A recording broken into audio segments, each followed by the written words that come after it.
She deaf? Mute, sir. She can hear you. You clean that lab, get out. This may very well be the most sensitive asset ever to be housed in this facility. From the very first frame of The Shape of Water, it becomes clear that this is a story unlike any other. A fable set against the grim, cold backdrop of 1962 America, when fear and secrecy permeated every corner of society. In a hidden, high-security government laboratory, Elisa, a mute woman played with haunting subtlety by Hawkins, lives a life defined by isolation and quiet routines. Her days are regimented, filled with menial cleaning tasks and the soft, mechanical rhythm of a life lived in the shadows of those around her. She communicates not with words, but with gestures, expressions, and the delicate choreography of a life lived in silence. And through this, the film establishes a language entirely its own, a language that is intimate, empathetic, and emotionally resonant. The film immediately draws the viewer into a world that is both realistic and tinged with the ethereal, where every detail of Elisa's environment, the peeling wallpaper, the steam rising from pipes, the humming of fluorescent lights, is imbued with meaning, creating a tactile sense of her loneliness and yearning. Elisa's solitude is disrupted when she and her coworker Zelda, portrayed with warmth and wit by Octavia Spencer, stumble upon a secret classified experiment that will change everything. The discovery is as shocking as it is wondrous.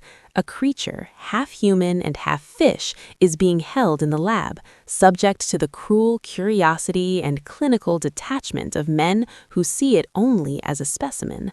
The creature, embodied with haunting physicality and delicate nuance by Doug Jones, is mesmerizing, not only in its design, but in the way it elicits empathy without words. Through its large, searching eyes, the audience sees a being that is sentient, intelligent, and capable of deep emotion, yet entirely at the mercy of the humans around it. The creature's presence introduces a sense of wonder and danger that drives the narrative forward, highlighting themes of otherness, connection, and the human capacity for both cruelty and compassion. At the center of the story is the burgeoning relationship between Elisa and the creature. Their connection is tender, intimate, and profoundly moving. It's a romance built on shared solitude, on the unspoken understanding between two beings who exist outside the conventional bounds of society.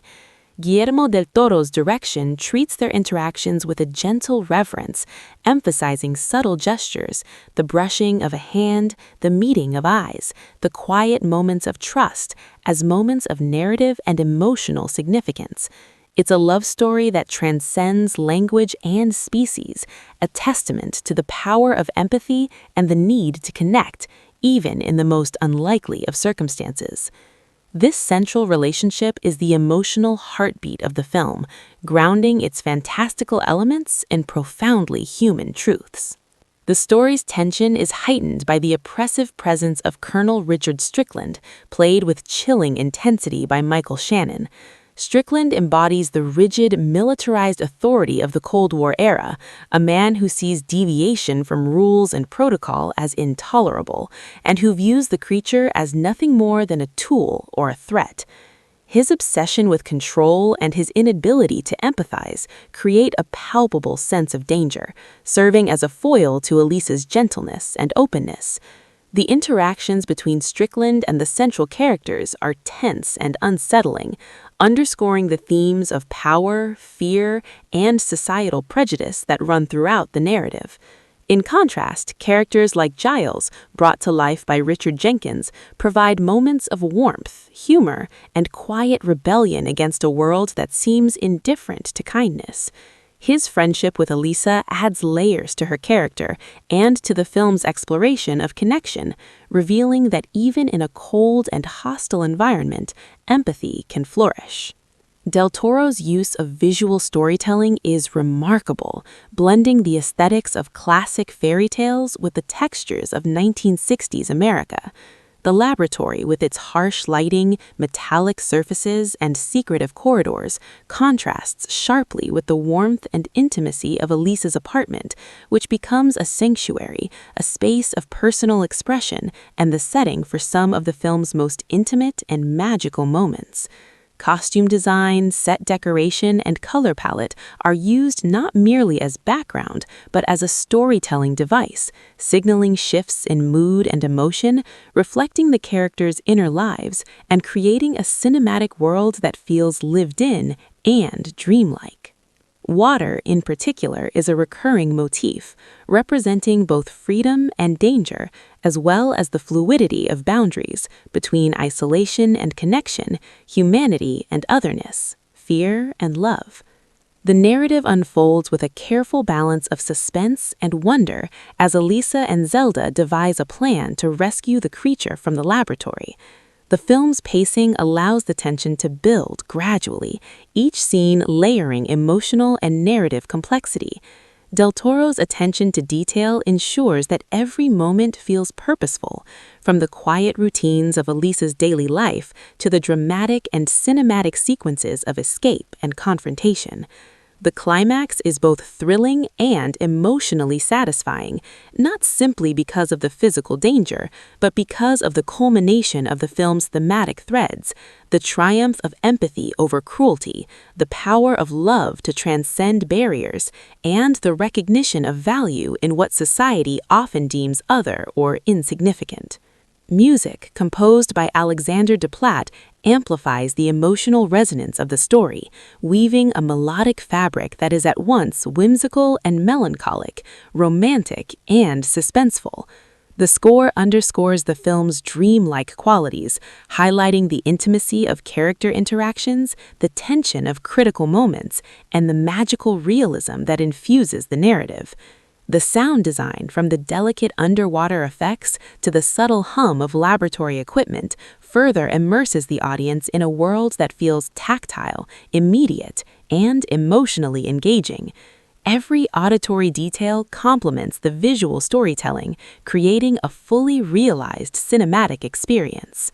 The Shape of Water is ultimately a meditation on human connection, isolation, and the ways in which love can flourish in unexpected places. It asks viewers to reconsider notions of normalcy, beauty, and morality, presenting a world where empathy is revolutionary and kindness is a form of courage.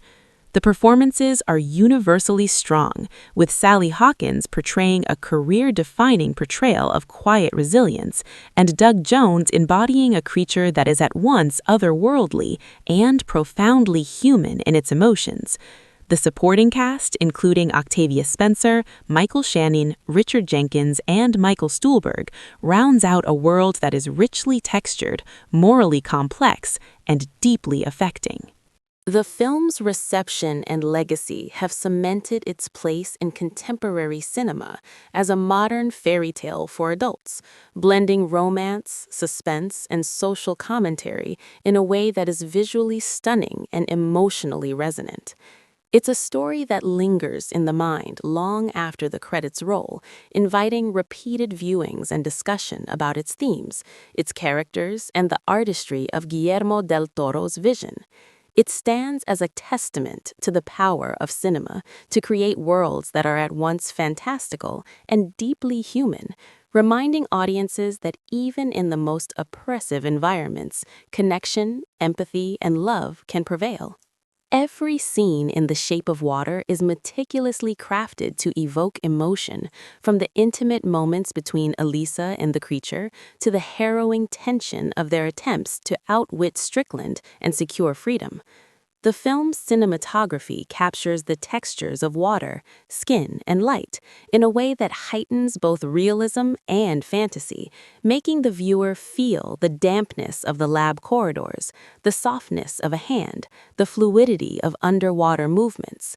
The visual motifs reinforce the narrative's themes of transformation, fluidity, and transcendence, reminding viewers that love and empathy are forces that can reshape boundaries and defy expectation. In conclusion, The Shape of Water is more than a story about a romance between a woman and a fantastical creature. It's an exploration of human emotion, morality, and the courage required to defy societal expectations for the sake of compassion. It's a cinematic experience that combines the suspense of a thriller, the intimacy of a romance, and the wonder of a fairy tale, all underpinned by a masterful attention to detail, rich performances, and Guillermo del Toro's visionary storytelling. It's a film that celebrates difference, champions empathy, and reminds us that love, in all its forms, is a transformative force that transcends fear, prejudice, and isolation. It's a story that lingers, haunts, and ultimately inspires, leaving audiences with a sense of awe, reflection, and hope.